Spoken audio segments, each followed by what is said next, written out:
Bismillahirrahmanirrahim. Assalamualaikum warahmatullahi wabarakatuh. Baik, di sini saya akan mengerjakan tugas UAS dari matkul ilmu tasawuf yang diampu oleh Bapak Muhammad Edi Waluyo MSI, yang dimana menjelaskan tentang 3 judul materi makalah.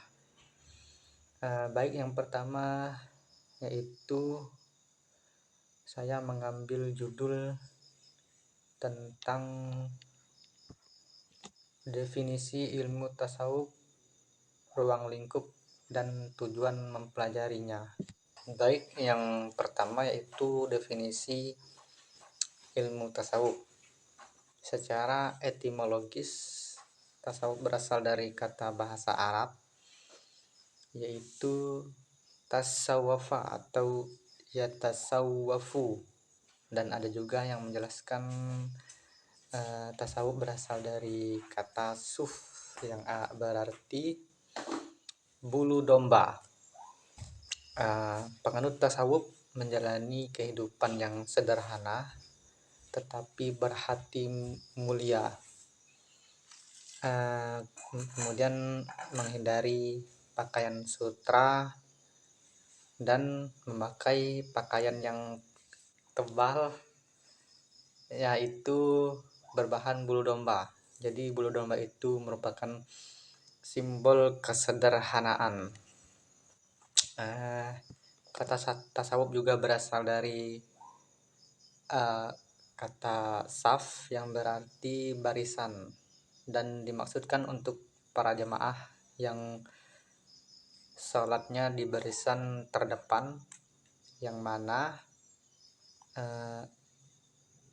karena sholat di barisan terdepan akan menerima pahala dan rahmat dari Allah Subhanahu wa Ta'ala. Tasawuf juga berasal dari kata safa yang berarti jernih, bersih, atau suci. Maksudnya adalah mereka yang memiliki hati yang bersih atau suci, mereka yang menyucikan dirinya di hadapan Allah Subhanahu wa Ta'ala melalui latihan kerohanian untuk menjauhkan dari segala sifat yang kotor sehingga mencapai kebersihan dan kesucian pada hatinya. Sedangkan pengertian tasawuf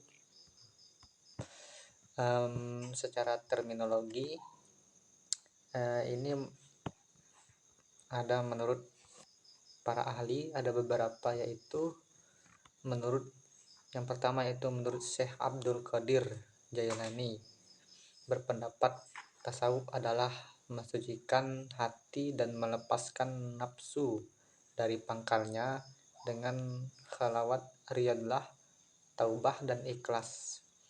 Kemudian ada yang kedua yaitu Al-Junaidi berpendapat bahwa tasawuf adalah kegiatan membersihkan hati dari yang mengganggu perasaan manusia, memadamkan kelemahan, menjauhi keinginan hawa nafsu, mendekati hal-hal yang diridhai Allah, bergantung kepada ilmu hakikat, memberikan nasihat kepada semua orang, memegang dengan erat janji dengan Allah dalam hal hakikat, serta mengikuti contoh Rasulullah dalam hal syariat. Kemudian menurut yang ketiga yaitu menurut Syekh Ibnu Ajibah menjelaskan tasawuf sebagai ilmu yang membawa seseorang agar bisa dekat bersama dengan Tuhan yang Maha Esa melalui penyucian rohani dan mempermanisnya dengan amal-amal saleh dan jalan tasawuf. Yang pertama dengan ilmu, yang kedua amal, dan terakhirnya adalah karunia ilahi. Jadi tasawuf adalah ilmu Islam yang memfokuskan pada aspek spiritual Islam, yang mana dilihat dari keterkaitannya dengan kemanusiaan, tasawuf lebih pada aspek kerohanian daripada aspek jasmani, dan dalam kaitannya dengan kehidupan manusia, tasawuf lebih mengutamakan akhirat daripada kehidupan dunia, namun tidak meninggalkan antara keduanya. Pemahaman keagamaan tasawuf lebih menekankan pada aspek-aspek esoterik dan dibandingkan aspek eksoterik. Kemudian yang bagian B yaitu ruang lingkup ilmu tasawuf. Ruang lingkup ilmu tasawuf meliputi aspek-aspek spiritual, moral, dan psikologis dari kehidupan seseorang dalam rangka mendekatkan diri kepada Tuhan. Di antaranya yaitu yang pertama, penyucian jiwa atau takziyatun nafs. Tasawuf berfokus pada pembersihan hati dan bersifat tercela seperti riya, sombong, dan dengki, serta pengisian hati dengan sifat-sifat terpuji seperti ikhlas, sabar, tawakal, dan bersyukur. Tujuan utamanya adalah mencapai kebersihan hati untuk mendekatkan diri kepada Allah. Kemudian pengalaman spiritual ihsan. Tasawuf mengajarkan untuk mencapai makam ihsan yang yaitu menyembah Allah seolah-olah melihatnya, dan jika tidak mampu menyadari bahwa Allah melihat kita. Hal ini berkaitan dengan peningkatan hubungan spiritual dengan Allah melalui zikir, doa, dan meditasi spiritual muraqabah. Kemudian yang ketiga yaitu maqamat dan ahwal. Dalam tasawuf terdapat konsep maqamat, tingkat atau singkat spiritual, dan ahwal, keadaan spiritual. Maqamat ini adalah tingkat-tingkat perjalanan rohani seorang sufi seperti taubat, zuhud, sabar, tawakal, dan ridho. Sedangkan ahwal adalah pengalaman-pengalaman spiritual yang dianugerahi Allah kepada para sufi sebagai bentuk karunia-Nya seperti kebahagiaan, cinta, dan kedamaian. Kemudian suluk atau perjanjian spiritual. Tasawuf juga mencakup praktik-praktik suluk, yaitu perjalanan spiritual yang ditempuh seorang sufi dalam menapaki jalan kesucian dan kedekatan dengan Allah. Kemudian zikir dan wirid. Zikir dan wirid atau mengingat Allah merupakan salah satu aspek penting dalam ilmu tasawuf. Zikir dilakukan dengan lisan maupun hati dan bertujuan untuk selalu mengingat Allah dalam segala keadaan. Kemudian wirid itu merupakan bacaan zikir dengan tujuan mendekatkan diri kepada Allah. Kemudian yang terakhir yaitu cinta kepada Allah atau mahabbah. Ini merupakan tingkat tertinggi, salah satu inti dari tasawuf dalam konsep cinta kepada Allah. Para sufi meyakini bahwa cinta yang tulus kepada Allah akan membawa kepada penyatuan spiritualnya, yang merupakan tujuan tertinggi dalam ilmu tasawuf. Baik, yang terakhir yaitu tujuan mempelajari ilmu tasawuf. Tujuan mempelajari ilmu tasawuf adalah untuk tidak lain dan tidak bukan yaitu untuk mengenal Allah dengan sebenar-benarnya, sehingga dapat tersingkap tabir antara seorang hamba dengan Tuhan, sehingga menjadi jelas rahasia-rahasia ketuhanan baginya.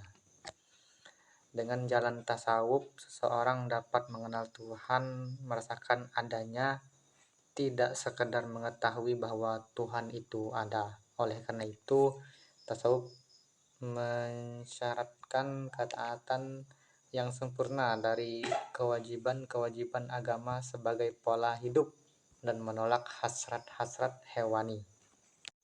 Esensi tasawuf bermuara pada hidup zuhud atau tidak mementingkan kemewahan dunia.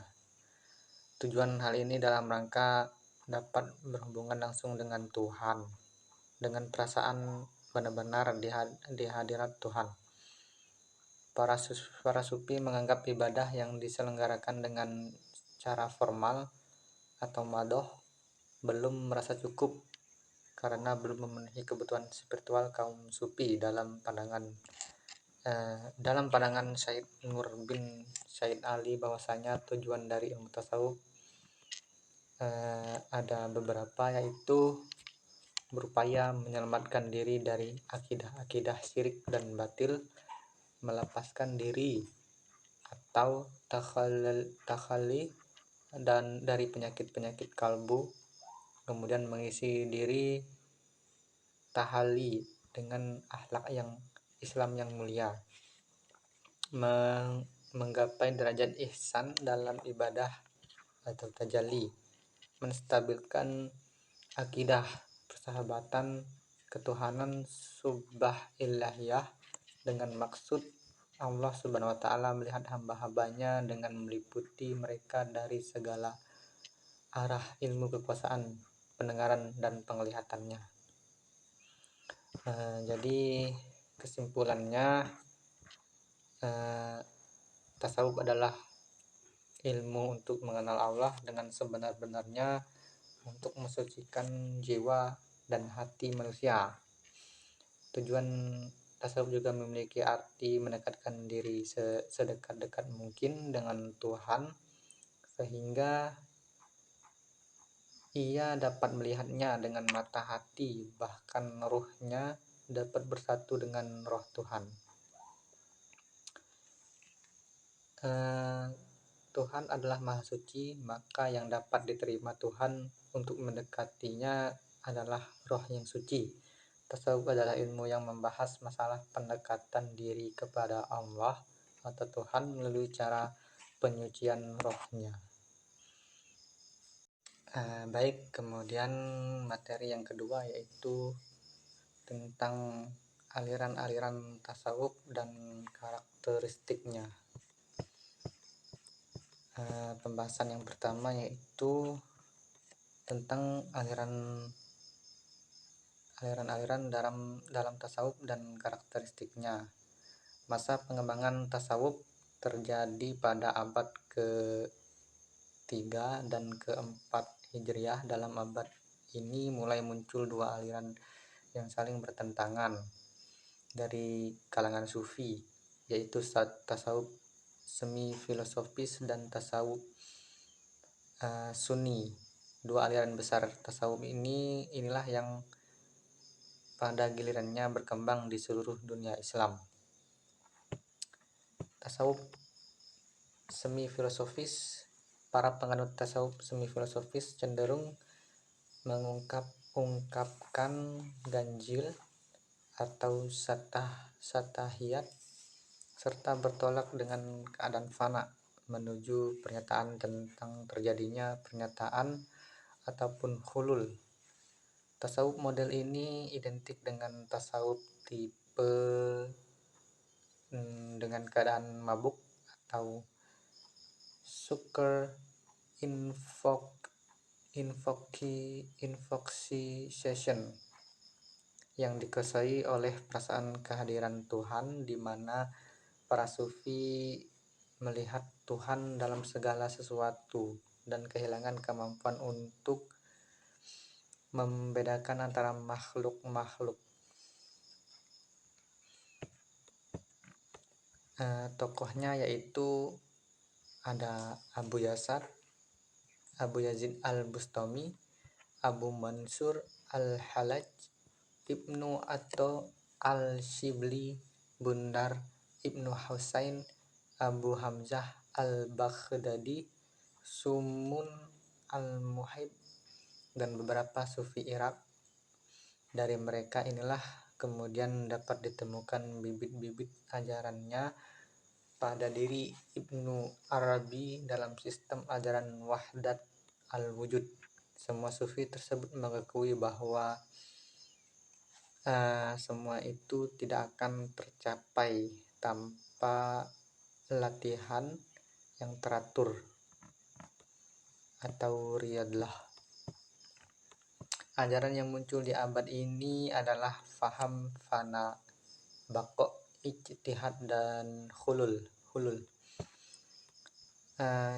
Fana dan baqo merupakan paham yang dicetuskan oleh Yazid al-Bustami. Fana secara bahasa berasal dari kata fania yang berarti musnah atau lenyap. Sedangkan dalam ilmu tasawuf, fana adalah keadaan moral yang luhur. Faham baqa ini tidak dapat dipisahkan dengan faham fana. Keduanya merupakan pasangan. Jadi ketika seseorang sedang mengalami fana, maka dia juga akan mengalami baqa.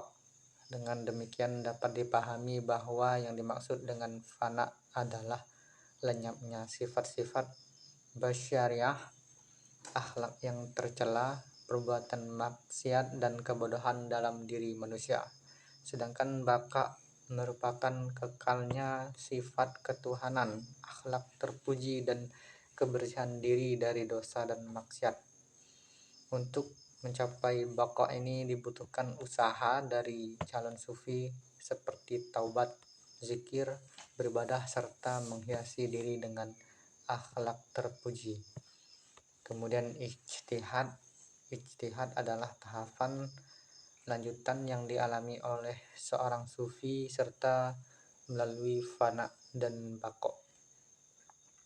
Menurut Harun Nasution, ijtihad adalah sebuah tingkatan di mana seorang sufi telah merasa dirinya bersatu dengan Tuhan. Satu tingkatan antara yang mencintai dan yang dicintai telah menjadi satu, sehingga salah satu dari mereka dapat memanggil yang satu lagi dengan kata-kata "Hai aku". Dalam ijtihad bisa terjadi pertukaran antara yang mencintai dan yang dicintai, yaitu para sufi dengan Tuhan, yaitu dengan antara sufi dengan Tuhan. Kemudian hulul pertama kali dicetuskan oleh Ibnu al-Mughis Husain bin Mansur bin Muhammad al-Baidawi dan lebih dikenal dengan nama Al-Hajj. Lahir di Palestina tahun 858 Masehi dan meninggal tahun 922 Masehi akibat dihukum mati.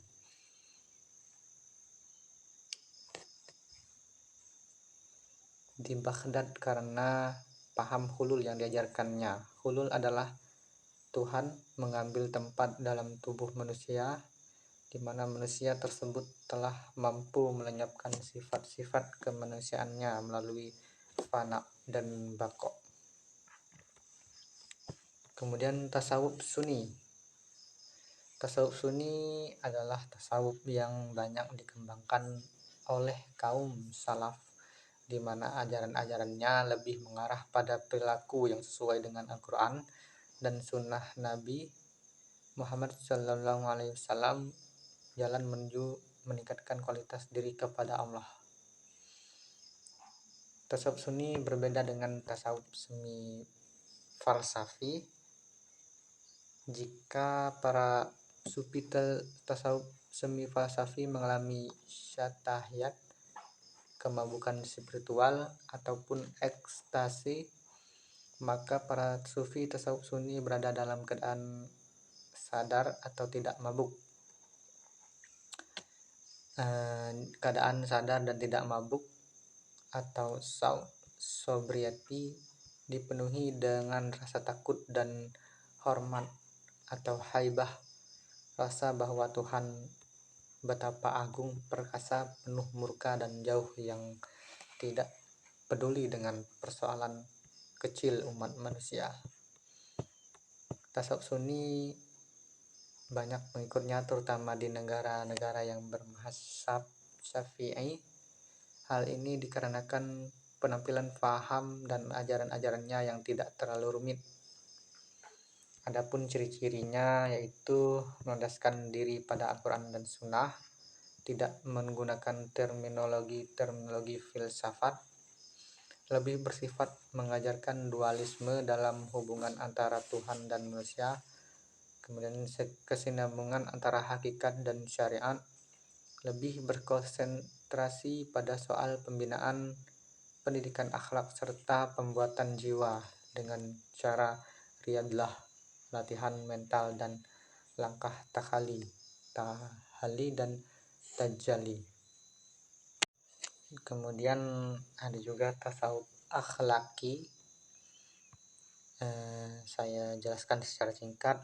Tasawuf akhlaki memiliki makna membersihkan tingkah laku atau saling membersihkan tingkah laku.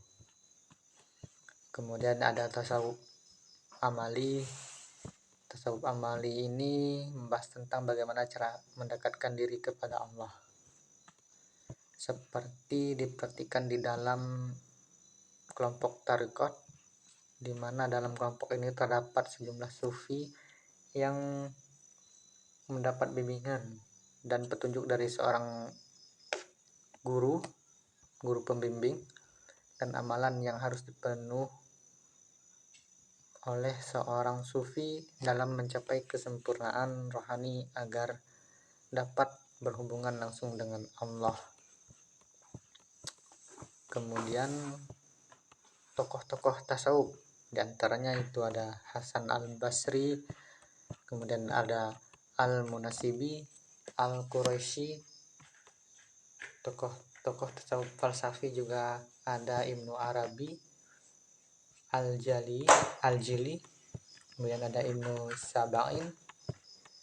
Kemudian yang ketiga, tokoh-tokoh tasawuf irfani ada Rabi'ah al-Adawiyah, kemudian Sul al-Nun al-Misri, kemudian ada Abu Yazid al-Bustama, ada Abu Mansur al-Halaj, ada al-Junaidi. Kemudian tokoh-tokoh tasawuf amali ada Rabi'ah al-Adawiyah, Zul al-Nun al-Misri, Abu Yazid al-Bustami, Abu Mansur al-Halaj. Itu tadi beberapa tokoh dari ilmu tasawuf.